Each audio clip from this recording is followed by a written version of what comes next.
Privilégio de estarmos aqui reunidos como igreja. Nós te agradecemos pela vida de cada um que conseguiu chegar até aqui, pela comunhão que temos tido, pelos louvores que pudemos oferecer a Ti. Nós pedimos que o Senhor venha a receber os nossos louvores e ajude-nos, ó Deus, neste tempo a escutarmos a Tua palavra e a sermos transformados. Nós te rendemos louvores pelo Espírito Santo que o Senhor tem nos dado para nos transformar, nos santificar, e obrigado que Ele nos santifica por meio da Tua palavra. Então, ajuda-nos, ó Deus, a escutarmos Tua palavra e a pormos em prática, que não sejamos meros ouvintes, mas que sejamos fiéis em praticar o que o Senhor requer de nós. Nós te rogamos por cada um de nós que vivamos para a Tua glória, que o Senhor nos ajude nesse tempo a entender a Tua palavra. Em nome do Teu amado Filho Jesus Cristo. Amém. Então, sua vida como Deus quer. A primeira pergunta é: por que nós devemos viver uma vida como Deus quer de nós? Por que nós devemos buscar?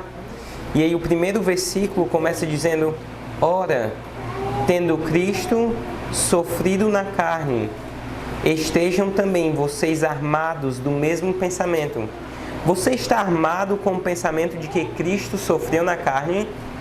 Você pode imaginar que Cristo teve um corpo como nós tivemos, fraco como nossas fraquezas, capaz de sofrer dores, e Ele sofreu muitas dores por sua vida. Cristo sofreu na carne. Aqui ainda nesse livro, em 1 Pedro, no capítulo 2, versículos 21 e 24, fala um pouco desse sofrimento de Cristo. Diz, em 1 Pedro 2, 21, diz: porque para isto mesmo vocês foram chamados, pois também Cristo sofreu no lugar de vocês. Cristo sofreu na carne no lugar de vocês, deixando exemplo para que vocês sigam seus passos. Ele não cometeu pecado, nem foi encontrado engano em sua boca, pois ele, quando insultado, não revidava com insultos. Você já foi insultado? Você conseguiu não revidar com insultos? Aqui diz que Cristo, quando maltratado, não fazia ameaças, mas se entregava àquele que julga retamente, carregando Ele mesmo, Cristo Jesus, em seu corpo, sobre o madeiro, os nossos pecados, para que nós, mortos para os pecados, vivamos para a justiça. Pelas feridas dele vocês foram sarados. Aqui é uma citação de Isaías 53, que fala do servo sofredor. Cristo, como um cordeiro, sofreu no seu lugar. Você pode imaginar o que é sofrer numa cruz, que é ser cravado por aqueles pregos, logo após de ser açoitado? Cristo sofreu na carne, sofreu grande dor que nós não podemos imaginar. Ele sofreu até mesmo espiritualmente, sendo abandonado, sendo separado pelo Pai, no momento que Deus pôs sobre ele os nossos pecados. Que grande sofrimento Cristo sofreu. É por isso que Ele nos chama, por exemplo, é um dos requerimentos, uma das coisas que fazemos em obediência a Cristo, celebrar a Santa Ceia. É proclamar a morte do Senhor até que Ele venha. É importante que nós proclamemos a morte do Senhor, que você esteja sempre lembrado que Cristo pagou um alto preço, e porque Ele pagou um alto preço, que você viva para Ele, que você esteja armado com o sofrimento de Cristo, esteja em mente que Cristo pagou um alto preço, Ele sofreu em seu lugar para que você possa viver. E diz: pois aquele que sofreu na carne rompeu com o pecado. Aqui não está falando de Cristo, porque nós sabemos que Cristo nunca pecou, então Ele não poderia romper com o pecado, visto que Ele nunca pecou. Aqui está falando de todo ser humano, qualquer ser humano que vive para Cristo e sofre na carne, ele rompe com o pecado. Nós, como cristãos, somos chamados a mortificar a nossa carne. Aqui a carne, na Bíblia, se refere muitas vezes como a parte pecaminosa de nossa vida, né? Nós, como cristãos, nós temos o Santo Espírito vivendo em nós, nós temos a natureza de Deus agora em nós, mas nós continuamos tendo a carne e nós somos chamados a pôr esta carne em sofrimento para mortificar nossa vida pecaminosa. Nós somos chamados a negar a si mesmo, assim como Cristo negou a si mesmo, entregando sua vida por nós na cruz. Nós somos chamados a sofrer na carne e assim romper com o pecado. E é uma boa lembrança para nós, se você tem passado por sofrimentos, se você passou por alguma dificuldade neste ano passado ou continua a passar por dificuldades neste novo ano, que você lembre que é uma oportunidade que Deus lhe dá para romper com o seu próprio pecado. Nós temos uma promessa que Deus diz que todas as coisas cooperam para o bem daqueles que amam a Deus, para aqueles que são chamados segundo o seu propósito. E esse bem é sermos conformados a Cristo. Cristo viveu uma vida sem pecado e nós somos chamados a mortificar este corpo, a passarmos por sofrimento para rompermos com o pecado. Versículo 2 diz: para que no tempo que lhes resta na carne, vocês não vivam mais de acordo com as paixões humanas, mas segundo a vontade de Deus. Porque basta que no passado vocês tenham feito a vontade dos gentios. Nós devemos viver como Deus quer que vivamos, porque já basta o tempo que nós vivemos como nós queremos. Às vezes é importante nós lembrarmos a vida que vivíamos sem Cristo, não de lamentar, porque nós sabemos que a morte de Cristo foi suficiente para pagar o preço de todo e qualquer pecado que tenhamos cometido, e nós nos regozijamos nisso, mas é uma boa lembrança de nós lembrarmos que quanto tempo você já gastou vivendo para si mesmo? 10 anos, 15 anos, 20 anos, quando Cristo lhe chamou, já basta o tempo que você viveu na sua carne, fazendo a sua própria vontade. Lembre-se nesse ano, quanto tempo você já gastou com coisas que são vãs, com coisas que são terrenas, ou com coisas que vão de encontro à vontade de Deus, com coisas que são contra Deus. Quanto tempo você já gastou? Já basta que no passado vocês tenham feito a vontade dos gentios. Aqui os gentios não falando somente de não-judeus, mas se referindo até mesmo de todo e qualquer que não conhece a Cristo, de todo aquele que não vive para Deus, tendo andado em práticas libertinas, desejos carnais, bebedeiras, orgias, embriaguez e indetestáveis idolatrias.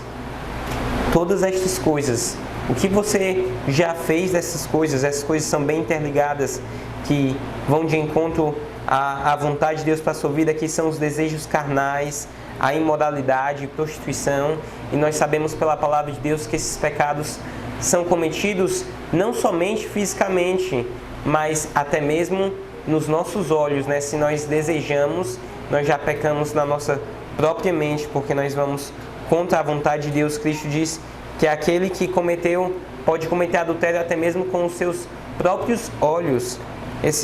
Ou até mesmo os ídolos de nossos corações. Nós temos aqui alguns jovens, bem jovens, abaixo dos 20 anos, que foram chamados, foram salvos por Deus e tiveram, ou até mesmo tiveram o privilégio, ou têm tido o privilégio de crescer numa família cristã, e nós não conseguimos ver imoralidade na vida deles, né? Não tiveram uma vida de libertinagem como aqueles que não conheceram a Cristo ainda jovens tiveram, mas todos esses tiveram desejos perversos em seus corações.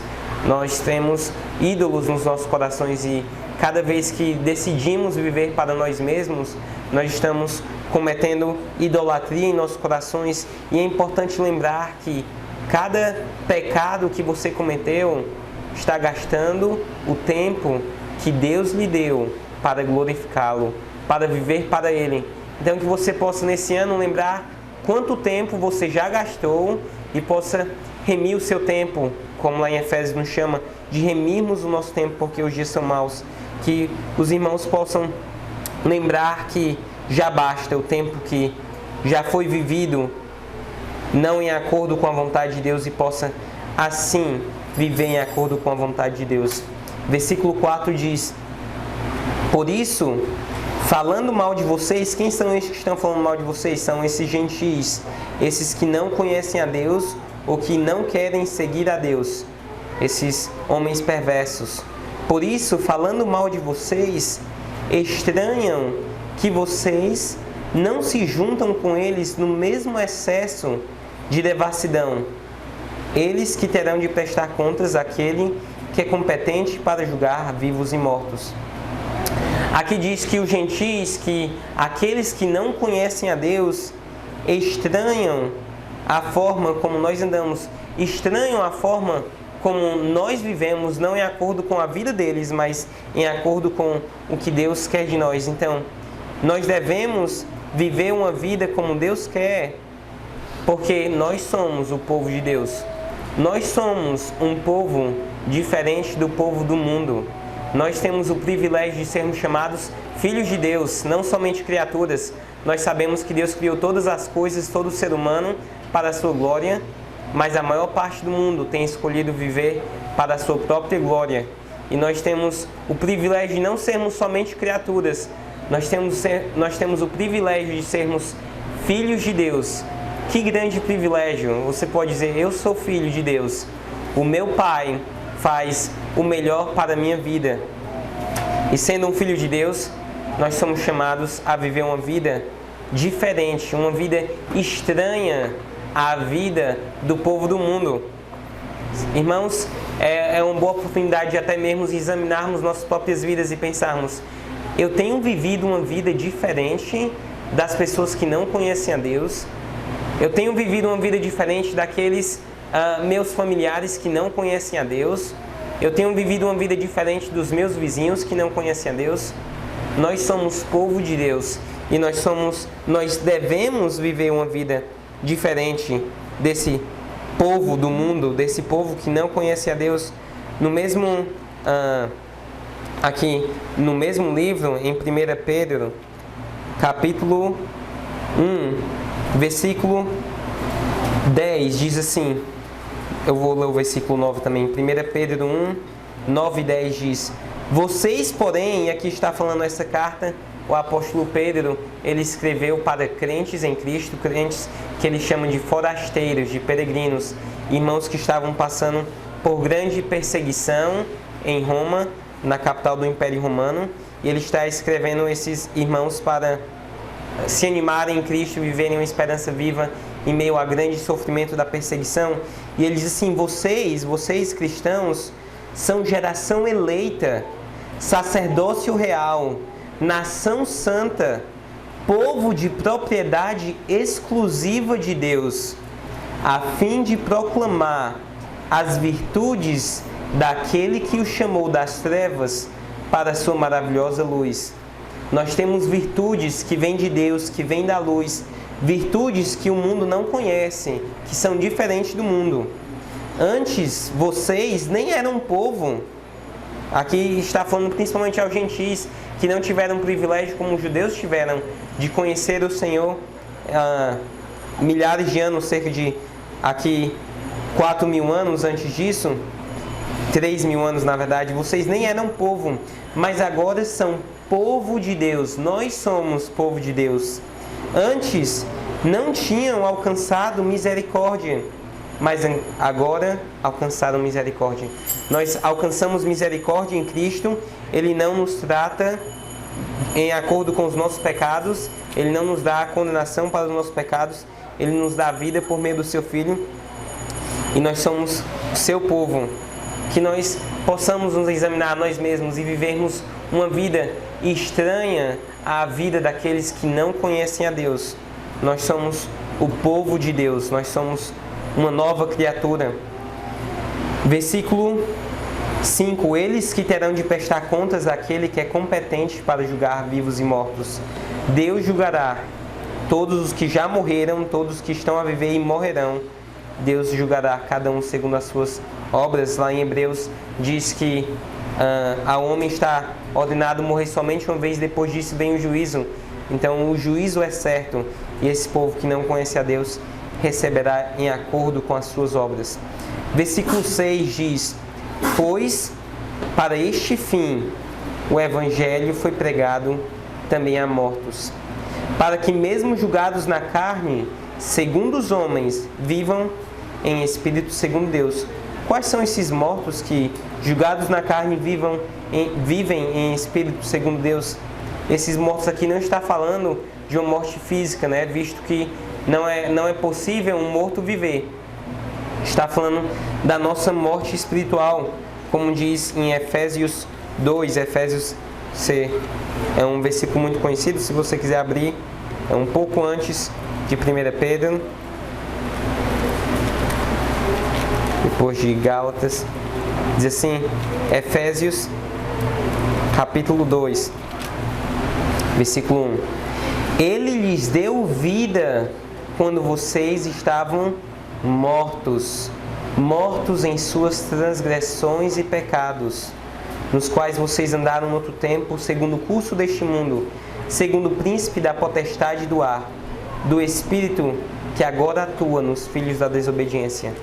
Sem Cristo, nós éramos mortos, incapazes de conhecer a Deus, incapazes de fazer a vontade de Deus, mortos em delitos e pecados. Esses delitos e pecados se referem a pecados, todos nós cometemos pecados que às vezes nós não temos conhecimento que é pecado, e muitas vezes cometemos pecado que temos certeza que é pecado, mas continuamos indo contra isso. Então, as pessoas estão mortas, fazendo coisas perversas, mortificando a si mesmo.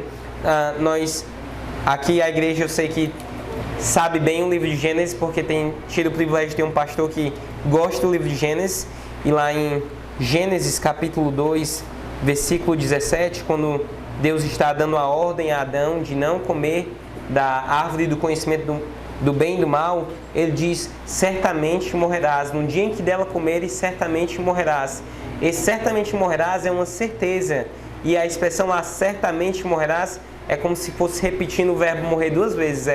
É como se pudéssemos dizer: morrendo morrerás. Nós sabemos que Adão e Eva não morreram, não tiveram um ataque cardíaco no momento que comeram a fruta, né?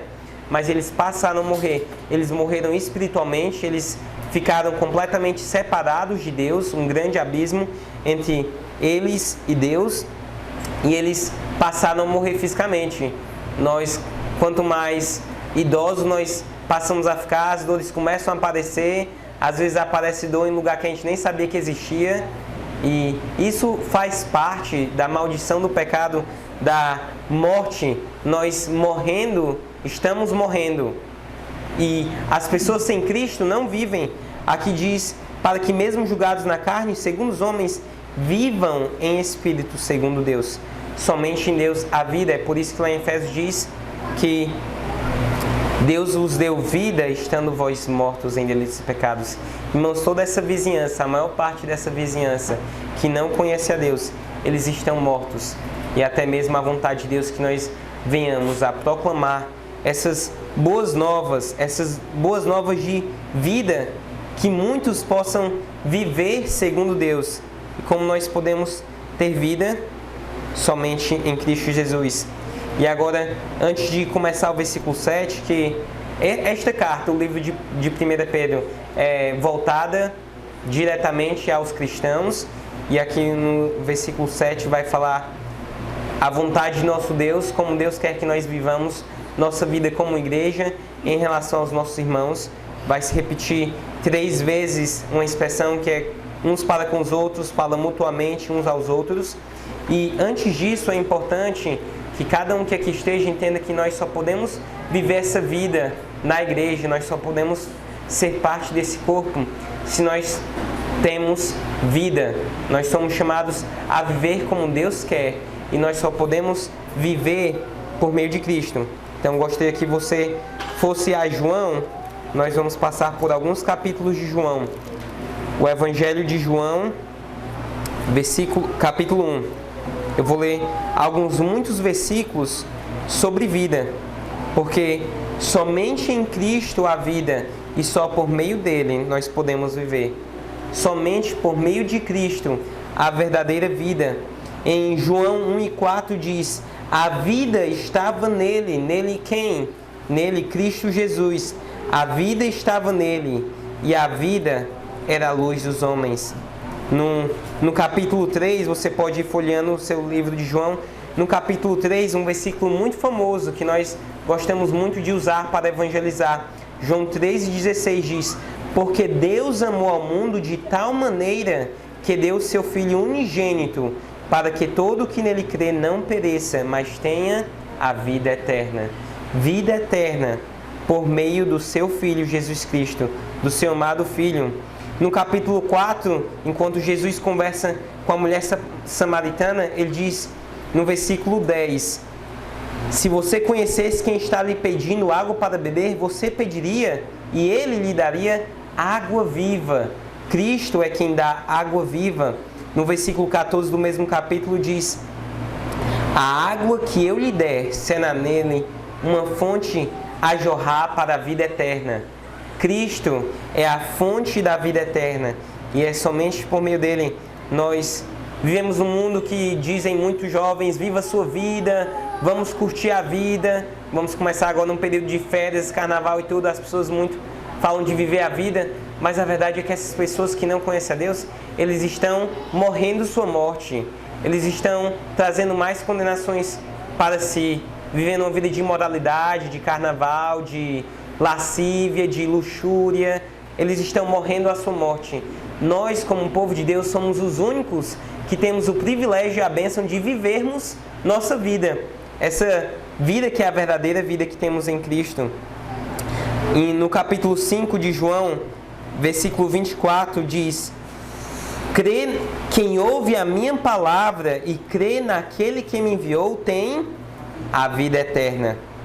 Não entra em juízo, mas passou da morte para a vida.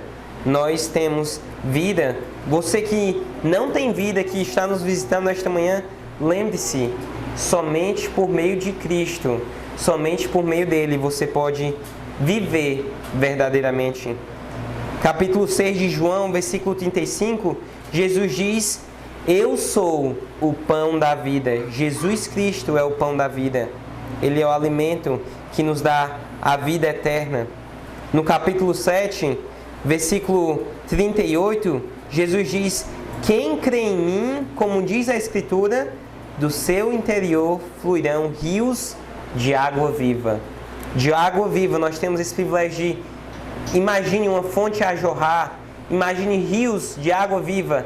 Essa é a vida que nós temos em Cristo. No capítulo 8, versículo 12, Jesus diz que quem me segue não andará nas trevas. Ele diz: eu sou a luz do mundo. Quem me segue não andará nas trevas. Pelo contrário, terá a luz da vida.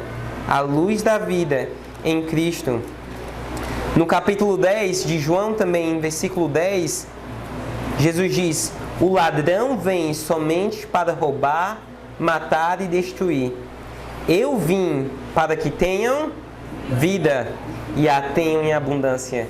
Jesus Cristo veio a esse mundo para que tenhamos vida e vida em abundância. Não uma mera vida, não uma vida pobre, é uma vida em abundância. Uma vida em abundância espiritual, uma vida reconhecendo os privilégios que nós temos de poder viver por meio de Cristo. E no capítulo 11, quando Jesus está falando com Marta, e Marta pedindo para que seu irmão, ela estava lamentando que seu irmão havia morrido, Jesus declara no versículo 25 de João 11: eu sou a ressurreição e a vida. Quem crê em mim, ainda que morra, viverá. Jesus é a ressurreição e a vida. Nós temos vida nele. E um último versículo aqui de João, um outro versículo bem conhecido. João capítulo 14, versículo 6. Disse-lhe Jesus: eu sou o caminho, a verdade e a vida. Ninguém vem ao Pai senão por mim. Jesus é a vida. Somente por meio dele nós podemos viver. Nós temos o privilégio agora de, não morrendo, morrer. Nós temos o privilégio de vivendo, viver e viver para a vida eterna. Viver uma vida em abundância. E nós vamos agora voltar para 1 Pedro, nos versículos 7 a 11, e ver Que vida é essa que Deus quer que nós vivamos em abundância? Diz assim, versículo 7. O fim de todas as coisas está próximo, portanto. Aqui, imagine só, o apóstolo Pedro está dizendo, cerca de 2000 anos atrás, talvez um pouquinho menos, aos irmãos que estavam dispersos, que o fim de todas as coisas está próximo. Se estava próximo 2000 anos atrás, está muito mais próximo agora, né? E nós podemos ver cada vez a perversão do homem aumentando, cada vez mais pública, né? Eles não querem mais esconder suas obras perversas e nós podemos sempre ver como o fim de todas as coisas está próximo. O Senhor vem e julgará toda a terra. Então, o fim de todas as coisas está próximo.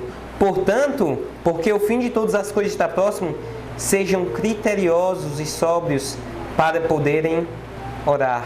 Em sobriedade, aqui a sobriedade é algo contrário à ebriedade, a uma vida de bebedice, a uma vida, principalmente, esses irmãos entendiam bem que viviam em meio pagãos e os irmãos aqui na Bahia também entendem como muitas vezes as pessoas se embriagam porque eles pensam que embriagados eles têm uma melhor relação com os deuses, com os falsos deuses deles, com os espíritos malignos, mas a verdade é que nosso relacionamento com Deus é um relacionamento racional, é espiritual e racional, não é um relacionamento de gritarias, de emoções supérfluas, vazias, guiados por desejos passageiros.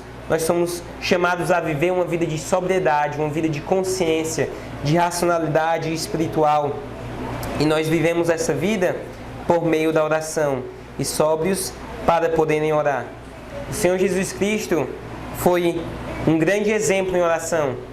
Você tem separado tempo para orar pelos seus familiares, orar por sua família, orar pela sua igreja? Deus nos diz lá em 1 Tessalonicenses, versículo 5:17, orai sem cessar. Nós somos chamados a viver uma vida de oração constante, orar por nossos irmãos. Irmãos, nós reconhecemos que nós vivemos por meio de Cristo, somente por meio dele, e nós vivemos na força dele, na força do Espírito Santo que ele tem nos dado. Por isso é tão importante nós vivermos uma vida de oração, reconhecendo que a nossa força de viver não é uma força que vem de nós, é uma força que vem de Deus. E nós precisamos ser constantes em oração, viver uma vida de oração sem cessar. Em Mateus 26, 40 e 41, diz assim, o Senhor Jesus está falando logo antes de sua morte, um pouco antes de sua crucificação. Mateus 26, 40 e 41. E voltando para os discípulos, Jesus achou-os dormindo e disse a Pedro, esse apóstolo aqui que mais tarde escreveu sede sóbrios em oração, diz, então nenhuma hora vocês puderam viajar comigo, exortando Pedro, nenhuma hora vocês puderam estar a vigiar comigo, vigiem e orem para que não caiam em tentação. O espírito na verdade está pronto, mas a carne é fraca. Essa carne pecaminosa é fraca. Por isso, irmãos, essa é a vontade de Deus para a sua vida. O que Deus quer de sua vida? Que você vigie e ore para não cair em tentação. Viva uma vida de oração. Ore sem cessar. Ore por sua vida, pela vida dos seus familiares, pela vida da igreja. Se você tem passado por dificuldades, se é difícil seguir a Cristo, lembre dos irmãos que estão aqui. Cada um dos outros, eles passam dificuldades como você passa. E é sempre importante estarmos a orar um pelos outros. Então, o que Deus quer de sua vida? Deus quer que você viva uma vida de oração. Então, que nesse ano você possa crescer na sua vida de oração, no seu relacionamento com Deus, no seu clamar a Deus por sua vida, pela vida dos seus amados irmãos. Versículo 8, é a primeira vez que vai aparecer aqui, uns aos outros, diz, acima de tudo, porém, acima de todas as coisas, porém, tenham muito amor uns para com os outros, porque o amor cobre a multidão de pecados. Aqui começa a falar sobre uns para com os outros. Aqui, se ele está falando uns para com os outros, ele está escrevendo para cristãos, então ele está falando especialmente sobre o amor uns para com os outros no meio do cristão. nós sabemos na palavra de Deus que nós somos chamados a amar a todos, mas nós somos chamados a amar de forma especial, de forma específica, os nossos irmãos em Cristo. Uns aos outros, aqui está se referindo ao amor da igreja. Nós somos corpo. Cristo sofreu na carne para salvar para si um povo exclusivamente seu, uma raça eleita, um povo santo. E esse povo ele chamou de igreja. Somos nós, o corpo de Cristo. Somos a família da fé. Queria que os irmãos abrissem Gálatas 6 e 10, um pouco antes de Pedro também, antes de Efésios, depois de Coríntios. Gálatas capítulo 6, versículo 10, apóstolo Paulo vai falar um pouco sobre esse amor especial pelos irmãos em Cristo. Gálatas 6 e 10 diz: por isso, enquanto tivermos oportunidade, façamos o bem a todos. Nós somos chamados a fazer o bem para todos, mas principalmente aos da família da fé. Quem é essa família da fé? São seus irmãos em Cristo. Irmãos, nós somos chamados a amar especialmente os irmãos. Aqui vocês têm até o privilégio de ser uma igreja pequena, em que vocês podem conhecer cada um que aqui está presente, cada um que faz parte dessa igreja local. Claro que nós temos irmãos espalhados por todo o mundo e somos chamados a amá-los, a cada um deles de maneira especial. E Deus tem chamado você especialmente. Se Deus colocou você nessa congregação aqui de Itapuã e colocou esses irmãos nessa congregação, você é chamado a amar e amar muito cada um desses irmãos. É uma boa lembrança nós lembrarmos que esses irmãos aqui são os únicos irmãos e é a única relação que você vai ter por toda a eternidade. Então, se você tem tido dificuldade com algum irmão, é melhor você resolver, fazer a pazes, porque você vai aturar esse irmão por toda a eternidade. Você vai ter esse irmão com você por toda a eternidade. Nós somos chamados a amar muito esses irmãos.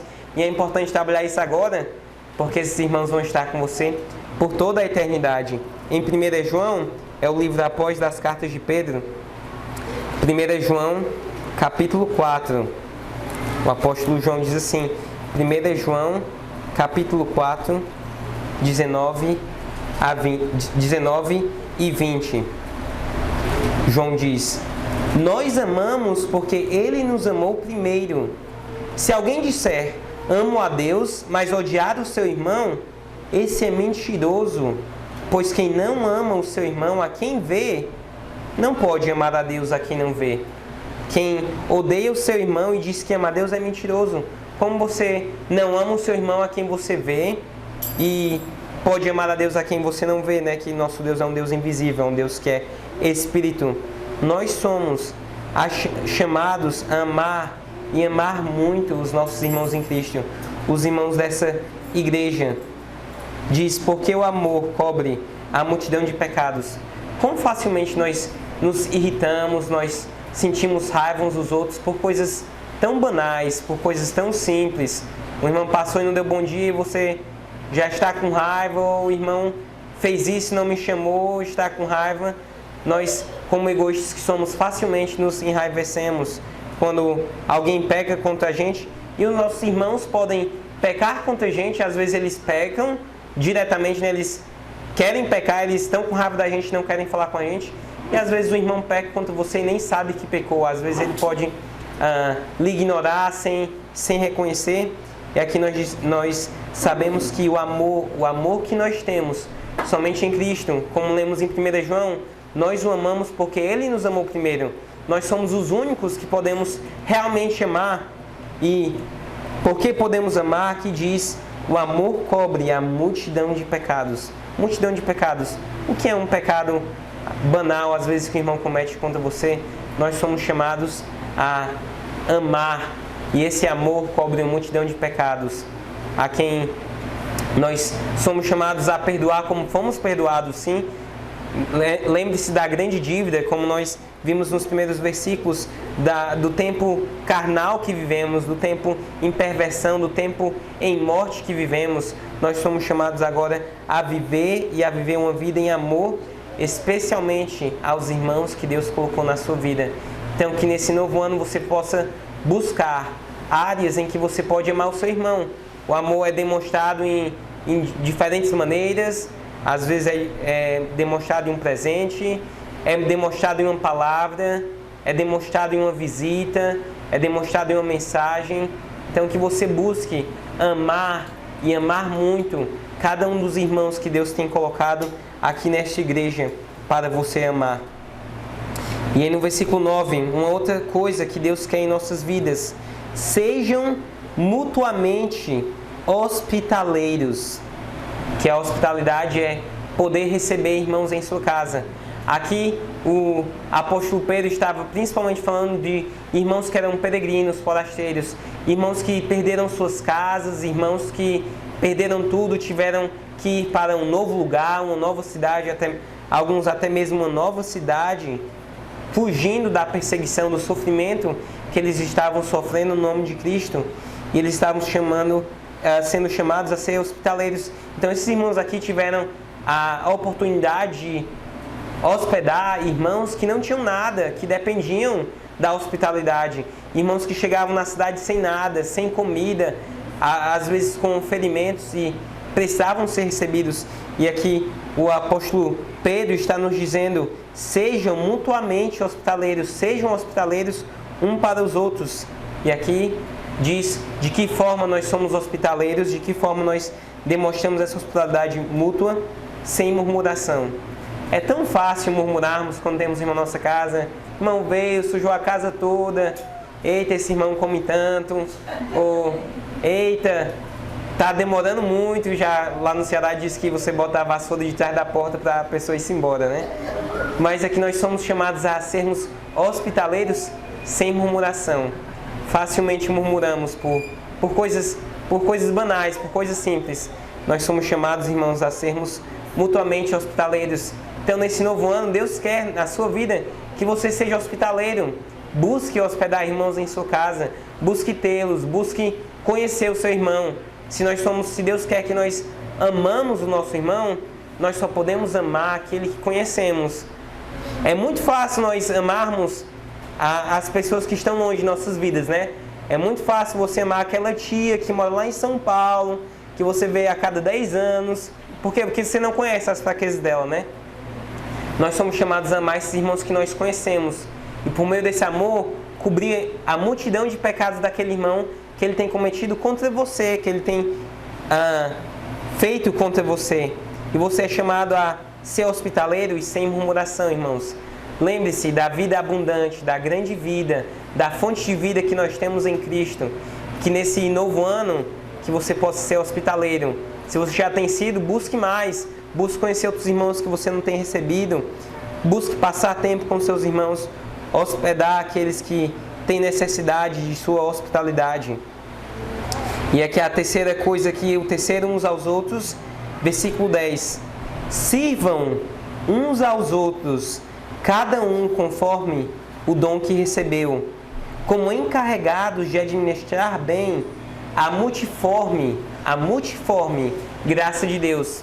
Nós vimos que nós temos vida somente em Cristo, nós temos essa vida abundante, esta fonte de vida, e Deus tem nos encarregado, tem nos dado a sua multiforme graça, uma graça imerecida, algo que nós não merecemos.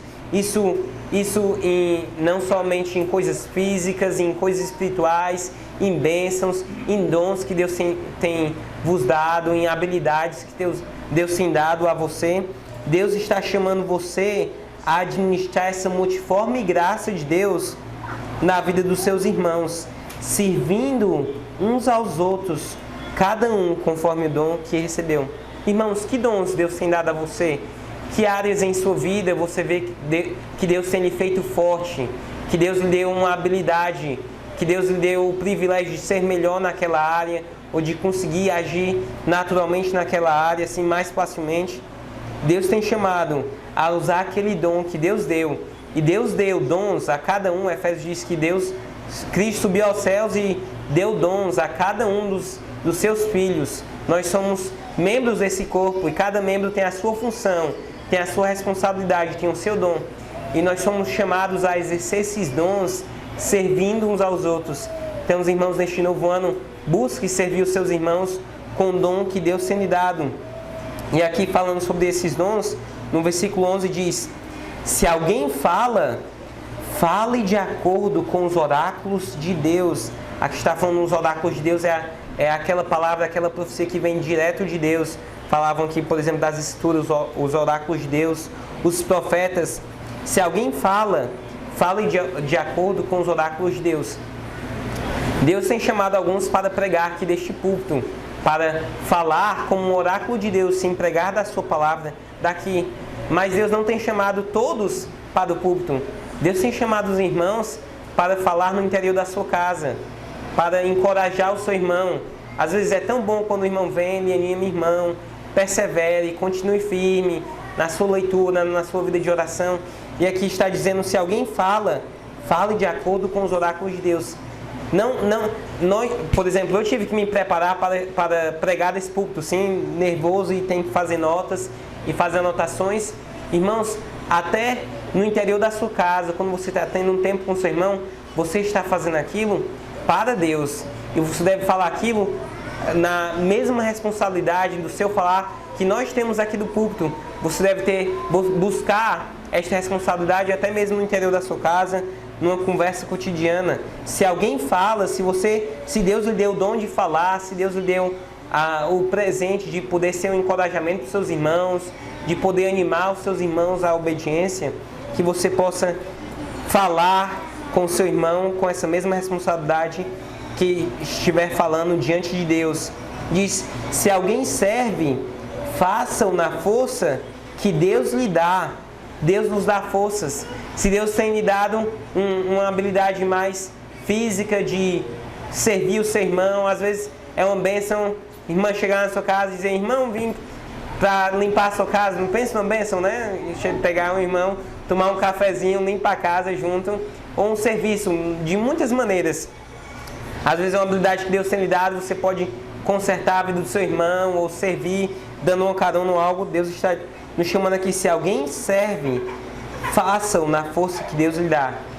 Deus lhe dá forças para servir.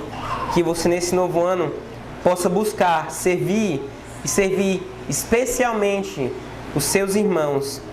Diz aqui, para que em todas as coisas Deus seja glorificado por meio de Jesus Cristo, a quem pertence a glória e o domínio para todos sempre. Amém. Irmãos, nós somos chamados a viver. Nós temos o privilégio de viver em Cristo. Nós somos os únicos que podemos viver. E nós somos chamados a viver por meio de Jesus Cristo. E a Ele pertence a glória e o domínio para todos sempre. Amém. Então, neste novo ano, irmãos, eu encorajo-os a buscar a vida que Deus quer que você viva. Essa vida é uma vida de sofrimento. Nós vamos passar por aflições.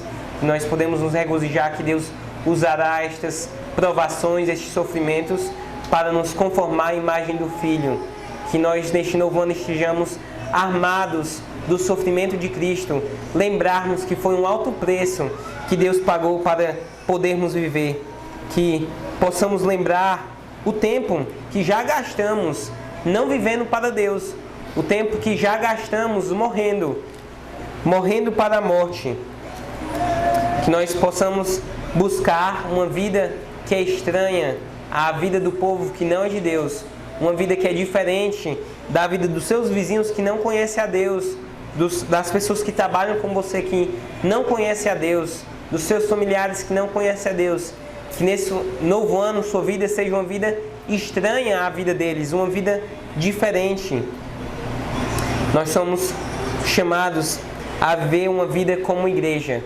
Então, neste novo ano, que você possa focar especialmente em amar os seus irmãos, amando muito, amando em hospitalidade, servindo uns aos outros, servindo na força que Deus lhe dá, falando uns aos outros, falando como se fosse a voz de Deus, falando com a grande responsabilidade que nós temos da palavra de Deus. Que sejamos um ânimo para os nossos irmãos. Então, que nesse ano vocês possam estar lembrados do privilégio que nós temos da vida que nós temos em Cristo, que por Ele, por meio dele somente, nós podemos viver para a glória dele, porque a Ele pertence a glória e o domínio para todo sempre. Amém. Vamos orar. Senhor Deus, nós te rendemos louvores por Tua Palavra e pelo que podemos aprender da Tua Palavra. Nós te rendemos louvores, ó Deus, pela vida que nós temos no Teu Filho Jesus Cristo. Ó Senhor, muito obrigado pela vida que o Senhor nos deu. Nós temos o privilégio de vivermos uma vida abundante, a vida eterna, a vida que, como Cristo, é uma fonte a jorrar para a vida eterna. Nós pedimos até mesmo por aqueles que aqui estão, nossos familiares, vizinhos, aqueles que não conhecem a Deus, aqueles que ainda não têm o privilégio de ser do Teu povo. Nós te rogamos, ó Deus, transforme-os, ó Pai, e dê a eles a vida que o Senhor nos deu. Nós te rogamos, ó Pai, que o Senhor até mesmo nos use a proclamar essas boas novas, essa vida, para esses que não conhecem a Ti, e que eles parem de morrer, que eles venham a viver, que eles sejam ressurretos espiritualmente na vida que nós temos no Teu Filho Jesus Cristo. Ajuda-nos, ó Pai, neste ano a amar mais os nossos irmãos, a conhecê-los e podermos amá-los muito, porque nós sabemos que somente aqueles que conhecem a Ti podem amar. Ajuda-nos, ó Pai, a amar os nossos irmãos e cobrir a multidão de pecados.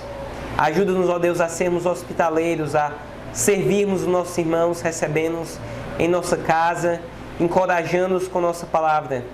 Ajuda-nos, ó Deus, a servirmos nossos irmãos conforme a multiforme graça que o Senhor nos deu. O Senhor tem nos dado dons e ajuda-nos a entendermos os dons que Deus tem nos dado e usarmos isso para a Tua glória, para servir os nossos irmãos em Cristo.